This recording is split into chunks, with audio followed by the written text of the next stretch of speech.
l'installation de l'application de l'appliance est maintenant finalisée.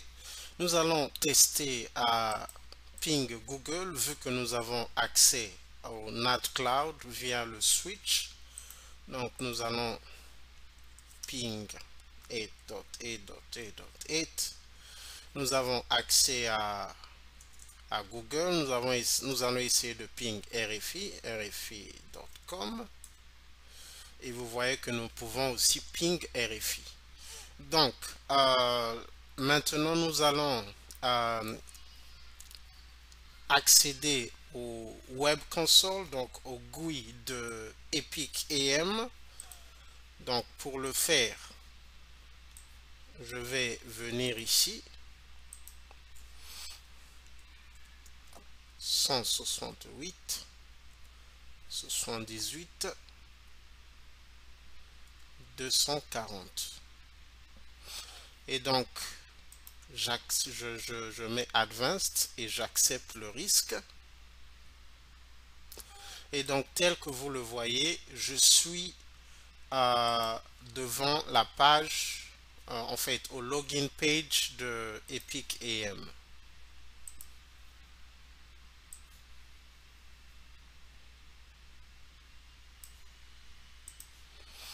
Et donc, pour login, c'est admin et le mot de passe. Et donc, c'est success, page temporarily unavailable. Donc, vous savez, lorsque nous installons les appliances, parfois ça prend le temps que le système puisse se synchroniser. Donc, nous allons attendre ce moment et une fois que nous aurons accès à un accès total au GUI, nous allons commencer à utiliser. Ok, donc nous allons attendre waiting for task service to come up. Donc on va attendre et nous allons continuer. Alors pendant que j'étais en train d'attendre que cet écran puisse terminer l'initialisation des services, j'ai fait une recherche sur Google et j'ai découvert qu'il y a une page qui nous permet de vérifier l'initialisation, en fait le progrès de l'initialisation des services qui sont en cours d'initialisation. Donc c'est en ayant accès à Epic AM avec ce lien, donc c'est juste l'adresse IP de mon Epic AM, mais en y ajoutant ce numéro de port. Donc j'ai accédé à cette vue et donc lorsque vous y accédez, vous allez découvrir qu'il y a des services qui ont déjà été activés et vous allez remarquer qu'il y a d'autres services qui n'ont pas encore été activés. Donc ce que vous pouvez faire, c'est que vous pouvez venir sur ce service, vous cliquez sur Yes, sur le plus et vous cliquez Yes. Et donc cela va déclencher le processus d'activation de ce service. Donc tel que vous voyez, il y a ce signe et à un moment donné, ça va activer un bouton ici qui va lancer voilà, donc deploying, ça veut dire que Epic AM est en train de déployer ce service et à un moment donné, il va continuer l'initialisation. Donc si nous venons à Task, nous voyons que c'est le service que nous sommes en train d'initialiser. Nous allons, pendant que ceci est en train de progresser, nous pouvons venir ici. Nous voyons qu'ici, il y a les clients. Running. Il y a des services qui sont en train déjà de run. Donc ici, ce sont les services CAS, Service Postgres Access Policy Programmer.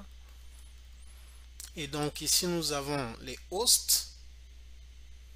Donc, on nous donne une idée de l'utilisation du CPU, du processeur, de la mémoire et du storage. Nous avons le waiting queue.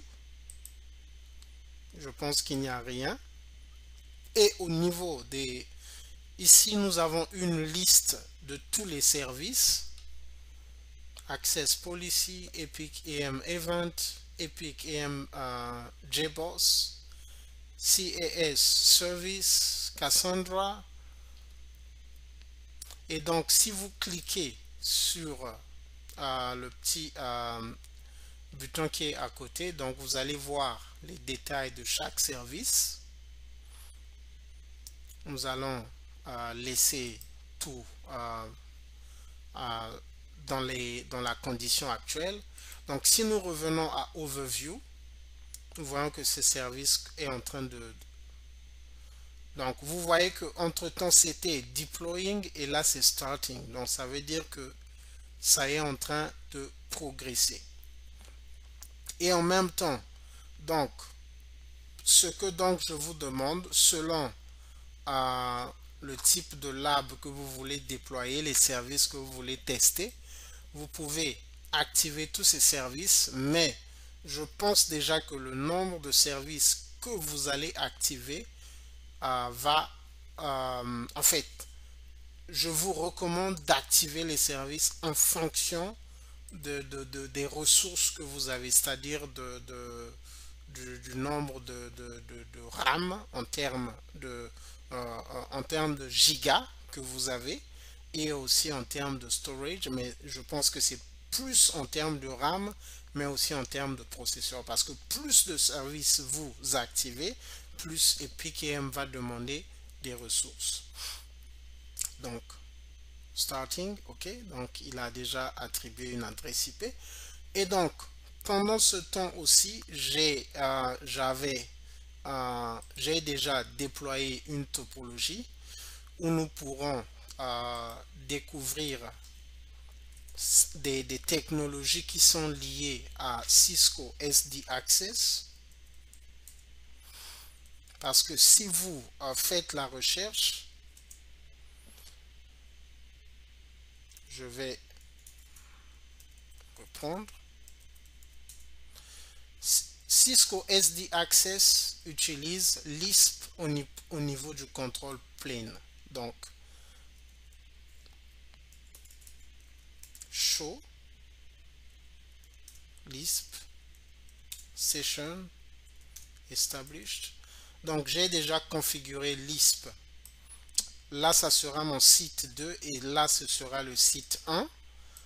Et nous allons aussi configurer VXLAN.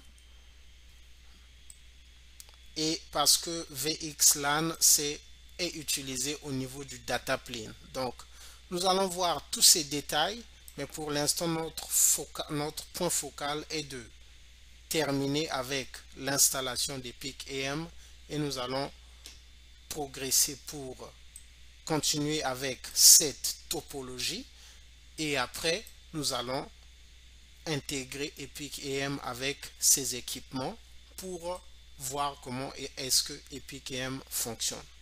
Donc, nous allons attendre que tous les services soient activés. Merci.